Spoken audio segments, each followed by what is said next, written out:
कौवे की अच्छाई। एक बार एक जंगल में एक पेड़ था जिस पर एक कौवा रहता था। वो बहुत अच्छा था। उस पेड़ के बिल में एक बिल्ली रहती थी। उसकी अच्छाई की वजह से बिल्ली उससे दोस्ती करना चाहती थी। वो दोनों दोस्त बनकर मिलजुल कर खाने की तलाश करने लगे। जो भी मिलता वो उसमें मिल बांट कर खाते थे। रोज कौवा एक हिरन को देखता था। वो बहुत खूबसूरत थी, इसीलिए वो उससे दोस्ती करना चाहता था। वो हिरन के पास जाकर उससे कहने लगा, मैं तुमसे दोस्ती करना चाहता हूँ, क्या तुम मुझसे दोस्ती करोगी? हिरन उसकी बात सुनकर हंसी और उससे कहने लगी, दोस्ती, मैं बहुत खूबसूरत और चंचल हूँ। तुम बदसूरत और काले हो। तुम जैसे गंदे प्राणी से मैं दोस्ती, छी, मैं कभी नहीं करूँगी। ये कहकर उसका मजाक उड़ाने लगी।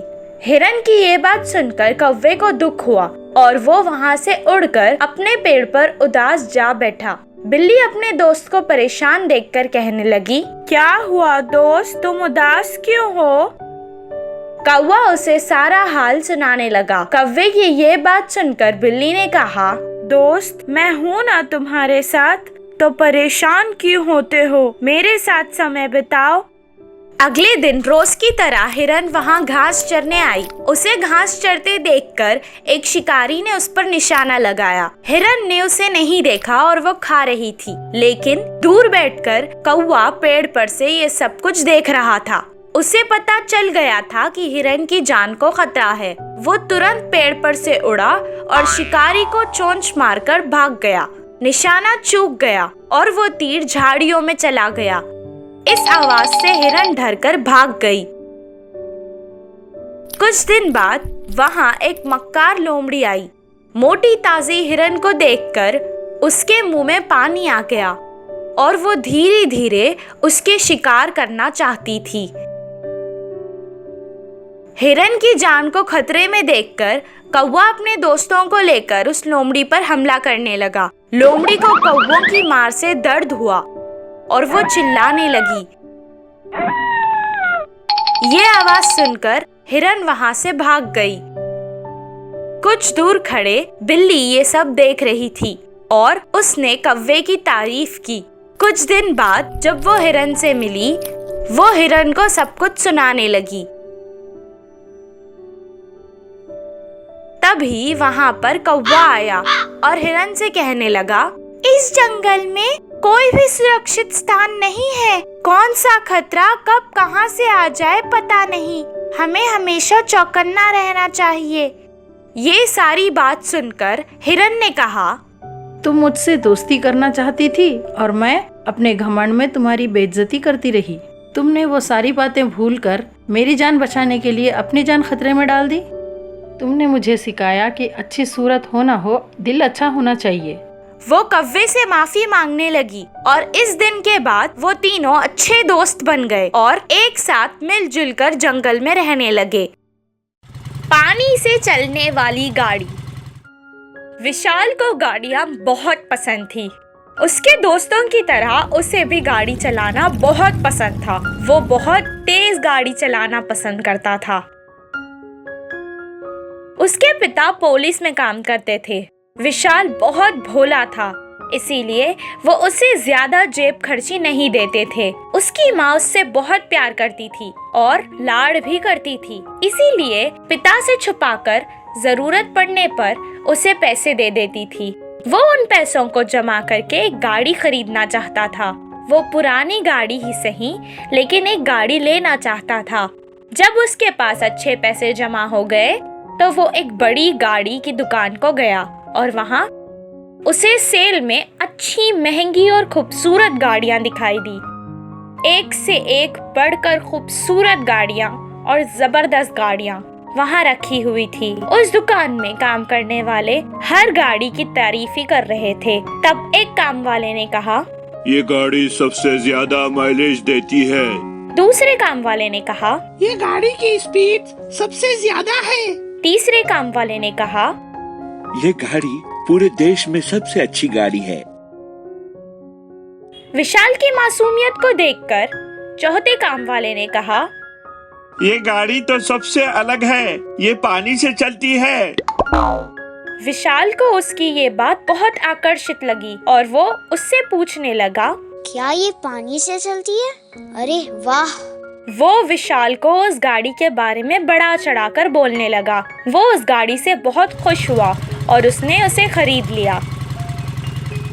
दूसरे दिन जब उसके पिता ने गाड़ी देखी तो वो पूछने लगे कि वो गाड़ी किसकी है। तब उसने जवाब दिया, ये गाड़ी मेरी ही है, कल ही खरीदी थी। इस गाड़ी की सबसे अच्छी बात ये है कि ये पानी से चलती है। उसकी बातें सुनते ही उसके पिता को पता चल गया कि वो बेवकूफ बन चुका है। उसके पिता उसे वापस उसी दुकान ले गए और वहाँ जाकर उस दुकान के काम वालों से कहा, ये गाड़ी पानी से चलती है, ये मेरे बेटे से किसने कहा था? आओ और मुझे भी बताओ, अगर ये गाड़ी पानी से नहीं चलेगी तो मैं उस इंसान को ही पानी में डाल दूंगा। पुलिस की धमकी सुनकर वो सब डर गए और एक एक करके गाड़ी में पानी डालने लगे। जब किसी से भी गाड़ी चालू नहीं हुई तब सब काम वालों को एक और पुलिस की गाड़ी में बैठा दिया। वहाँ पर एक राहुल नाम का लड़का भी काम करता था। वो आगे नहीं आया। तब विशाल के पिता ने उसे धमकी दी, आओ बताओ मुझे, तुम भी इसे पानी से चला पाओगे क्या, या तुम्हें भी पुलिस स्टेशन ले चलूं? तभी होशियार राहुल ने अपनी होशियारी से जवाब दिया, हाँ साहब, ये गाड़ी पानी से ही चलती है, पर कोई भी साधारण पानी से नहीं, सिर्फ अदरक के पानी से। शायद साधारण पानी इसमें डालने की वजह से इसका इंजन खराब हो गया है। आप मुझे 3 महीने का समय दीजिए, मैं इसे ठीक करके आपके सामने चला कर दिखाऊंगा। इसका ये जवाब सुनकर विशाल के पिता हैरान रह गए और कहने लगे कि 3 क्या 4 महीने ले लो, पर अगर तुमने 4 महीने बाद इसे नहीं चलाया तो तुम्हें जेल में डाल दूंगा। इतना कहकर वो बाकी के काम वालों को अपने साथ ले गए। उनके जाने के बाद उस दुकान के बाकी काम वालों ने राहुल को डांटा और कहने लगे, क्या तुम पागल हो गए हो? अदरक के पानी से क्या कोई गाड़ी चल सकती है जो ये चलेगी? तब राहुल ने जवाब दिया, मुझे भी पता है ये गाड़ी अदरक का क्या किसी भी पानी से नहीं चलेगी, लेकिन अगर मैं ये बात उसे तभी कह देता तो वो मुझे भी बाकी लोगों के साथ पानी में डाल देता, इसलिए मैंने ये झूठा बयान दिया। इन 4 महीनों में कुछ भी हो सकता है, उस पुलिस वाले का ट्रांसफर भी हो सकता है, या मैं ही कहीं और जा सकता हूँ। उसकी इस होशियारी को देखकर सब उसकी प्रशंसा करने लगे। इस कहानी से हमें ये शिक्षा मिलती है कि समय रहते ही होशियारी दिखा देनी चाहिए। सब्जियां बेचने वाला एप्पल कार। राजू को एप्पल कार बनाना तो हमने पहले ही देखा था ना। एक दिन भी स्कूल से बिना छुट्टी लिए राजू उसी कार में अपनी दोस्तों की मदद करता हुआ जा रहा था।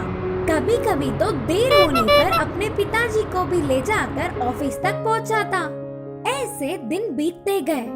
एक बार उस शहर में एक बड़ी सी महामारी आई। इससे सारे स्कूल्स, दुकानें, परिश्रम सारे बंद हो गए। राजू के पिताजी को भी घर पे ही रहना पड़ा था। देखते ही देखते महीने गुजर गए।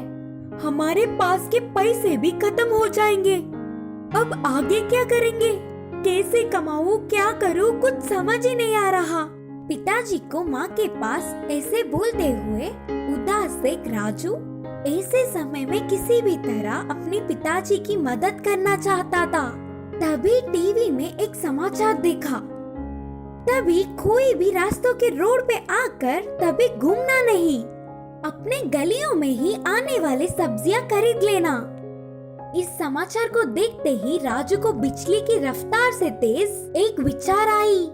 तुरंत अपने एप्पल कार में कुछ परिवर्तन करके आखिर में उसे सब्जियां बेचने के लिए सक्षम बना दिया। माता पिता को कार दिखाने पर वे दोनों बहुत आश्चर्य हुए। पिताजी, इस पर सब्जी फल घर घर ले जाकर बेच सकते हैं। राजू ने कहा, हाँ बेटा, ऐसे करने पर लोगों के कष्ट दूर होंगे। वो महामारी भी एक दूसरे से नहीं फैलेगी। ऐसे हमारे जरूरत भी पूरे होंगे। राजू के माँ ने कहा। तब से ही हर रोज राजू के पिताजी एप्पल कार में ही सब्जी फल ले जाकर बेचना शुरू कर दिया। एप्पल कार भी देखने के लिए सुंदर होने पर सब वही आकर खरीदते। भीड़ ना जमा करते हुए, दूरी बनाए रखते हुए एक के बाद एक आकर अपने जरूरतमंद चीजें खरीदने पर पुलिस भी कोई रोक नहीं लगाते। राजू अपनी बुद्धि से बनाई हुई सब्जियां बेचने वाला एप्पल कार के कारण उनके कष्ट दूर हो गए। थैंक्स दोस्त, तुमने मेरे और मेरे परिवार की बहुत मदद की। बोलकर राजू ने कार को अपना धन्यवाद किया।